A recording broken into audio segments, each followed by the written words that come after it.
సమంత నాగ చైతన్యాన్ని తీసుకుంటే ఉమ్, వాళ్ళు ఎన్నో ఏళ్ళు డేటింగ్ చేసి లవ్ చేసుకొని ఎన్నో ఏళ్ళు కలిసి ఉండి విడిపోయినారు కదా. ఆ, మళ్ళీ అట్లా లవ్ చేసుకొని ఎన్నో ఏళ్ళు కూడా విడిపోయిన వాళ్ళు ఉంటారు. ఉమ్. అట్లా అరేంజ్డ్ మ్యారేజ్ అంటే చాలా మంది అరేంజ్డ్ మ్యారేజ్ చేసుకొని విడిపోయిన విడిపోయిన కూడా వాళ్ళు ఉన్నారు, ఉంటారు. చాలా మంది ఈ ఉన్నారు. ప్రాబబిలిటీ తీసుకుంటే కొందరేమో 10 ఏళ్ల తర్వాత విడిపోతారు, ఉమ్, కొందరు సంవత్సరానికి విడిపోతారు, కొందరు అసలు విడిపోరు. ఉమ్, విడిపోయిన వాళ్ళే ఆనందంగా ఉన్నారేమో, విడిపోని వాళ్ళే బాధగా ఉన్నారేమో. ఉమ్. ఇంట్లో ఉంటారు కదా కొట్లాడుకుంటా, ఒకరితోనొకరు మాట్లాడుకోకుండా సినిమాకి పోతారు. నలుగురు కోసం ఆ, విడిపోకుండా. నలుగురు కోసం, మెయిన్ ఆ, సొసైటీ కోసం విడిపోకుండా ఒక ఉమ్, సఫకేషన్ లో కార్లో పోతారు, ఒక్క మాట మాట్లాడుకోరు. ఉమ్, థియేటర్లో కూర్చుంటారు, ఒక్క మాట మాట్లాడుకోరు.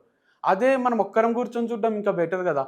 వాళ్ళని ముట్టుకోలేము, పట్టుకోలేము, భార్యనే అయి ఉంటది, ఉమ్, గర్ల్ ఫ్రెండే అయి ఉంటది, కానీ వాళ్ళని ఇట్లా ఫింగర్ కూడా టచ్ చేయకుండా వీళ్ళ సినిమా వీళ్ళు చూస్తారు, వాళ్ళ సినిమా వాళ్ళు చూస్తారు. ఉమ్.